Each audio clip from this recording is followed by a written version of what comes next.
self-love. Let's take a look at it first. Remember, the more you love yourself, the more selfless you become. Do not confuse self-love with selfishness. What is the difference between self-love and selfishness? So from today's video, we're going to be discussing about how to differentiate the self-love from selfishness. Now, to understand about this, first we need to understand what is selfishness. Now, selfishness always born from the unsatisfied nature of our mind. That means we are not satisfied with ourselves, and we are not satisfied with other people. So what happens? We try to fill this unsatisfaction, fill this gap in our mind to satisfy ourselves. So what we do?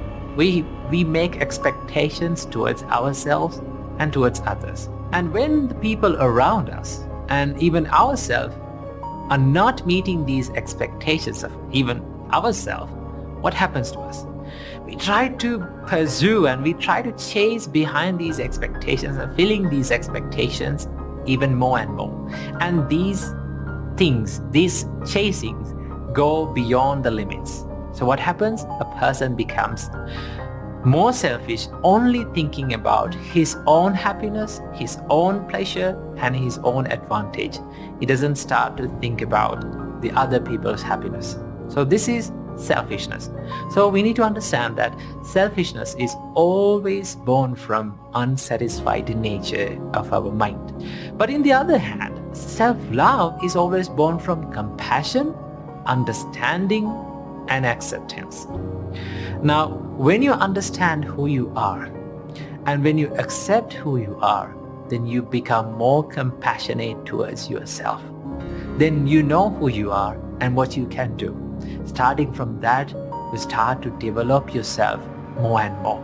You give a good time to heal, you give a good time to develop your inner qualities, and you become more patient toward yourself.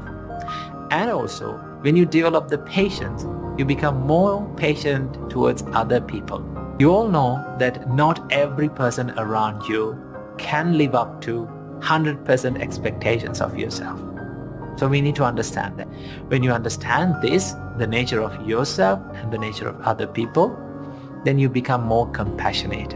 And then you become more selfless. You become more generous because you know how it feels like to go through sufferings. You also know how it feels like to go through painful periods in time.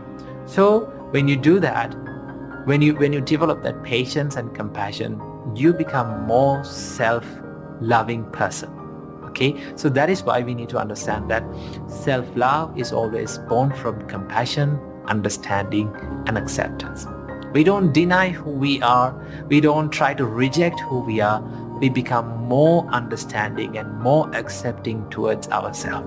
When we become more accepting towards ourselves, we become more content with who we are and become happy with who we are. And one of the greatest qualities that we develop through this is the gratitude. We become thankful for what we have in our life. We don't say that, oh, everyone needs to fulfill my expectations and I'm not going to commit anything for you. You need to fulfill all of my expectations. Those emotions won't happen when you become more self-loving person. So understand the difference between the self-love and selfishness. The Buddha said, if you love yourself, you have to guard your mind from evil things, evil thoughts like jealousy, hatred, aversion, and envy. When you guard your mind from these unwholesome thoughts, you protect yourself. And that is self-love.